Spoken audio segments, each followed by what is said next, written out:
Hello everyone, Clem McGrath here with some answers to commonly asked questions. In our work, we place a lot of emphasis on growing your self-love because that is the foundation for your whole life. In your relationships, in your work, in your personal happiness, in your creative endeavours. The more self-love you have, the more successful you'll be.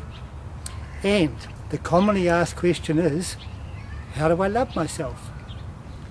It seems that people really struggle to know how to love themselves. So that's what I want to address over 2 videos. In this first video, I'm going to look at what blocks it, and then in the next video, I'll share some simple strategies that you can apply each and every day.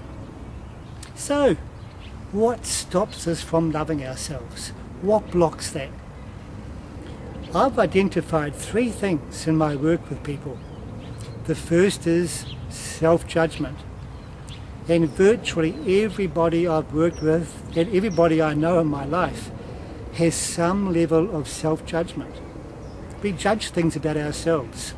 And that normally creates a split right through our self-image and through our consciousness. We have the part that we like and enjoy and want people to see, and we have other parts that we judge and think are wrong and try and get rid of. So there we have that split. One part trying to judge or get rid of the other part. And that blocks our self-love. If you think about it, if there's something about yourself that you judge, could be that you're very quick to anger, or you have fear, or some pattern going on.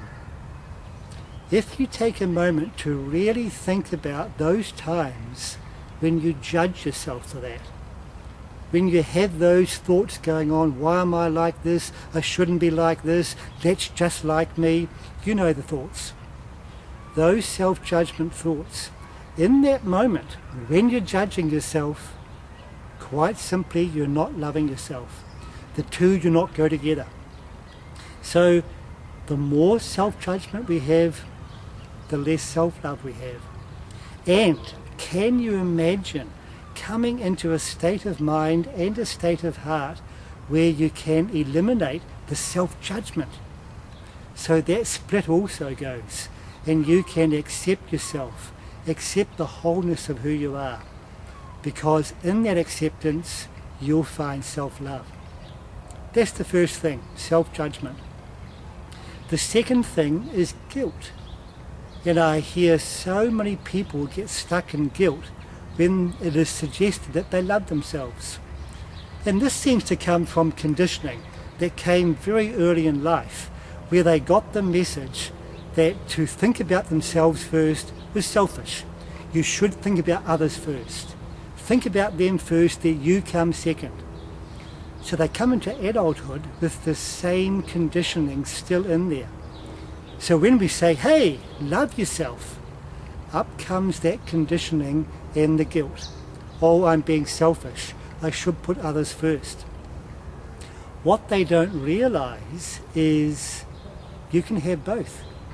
It doesn't have to be either loving others and forgetting about myself, or loving myself and shutting others out. We can have both. And when we can get past that guilt and know that life wants us to love ourselves, because when we love ourselves we can also blossom into our fullness. Then both become possible. We can have healthy self-love and also be open to others. And the third thing is simply not knowing how. And this is quite surprising sometimes, because it is so natural and instinctive for us to love. We quite easily and naturally love our spouses, our partners, our parents, children, pets, flowers, nature. It just flows from us quite naturally. We don't have to think, how do I do that? It just flows from us. And yet people struggle to love themselves. And it's not because they don't know how, it's because they're not used to doing that. And it seems a strange concept. So to be able to turn it around and say, hey, I can love myself as much as I love my partner, my child, that seems to be a challenge for people.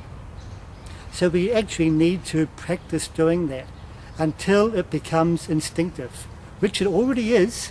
So we're just getting past that conditioning. So then we can say, yes, I can love myself. I know how to do that. So there are the three main blockages that people tend to have against loving themselves. On the next video, I'm going to share a couple of simple strategies of how you can practice loving yourself and grow that self-love. In the meantime, I'd really invite you to think about that first point about self-judgment and identify the ways that you do judge yourself. Because as I've already just said, in those moments when you're judging yourself, you're not loving yourself. And with that awareness, we can then go beyond that and really learn to grow that self-love and find the peace, the joy, and the creative success that goes with loving yourself. So thank you for watching. This is Clem McGrath signing off. Thank you.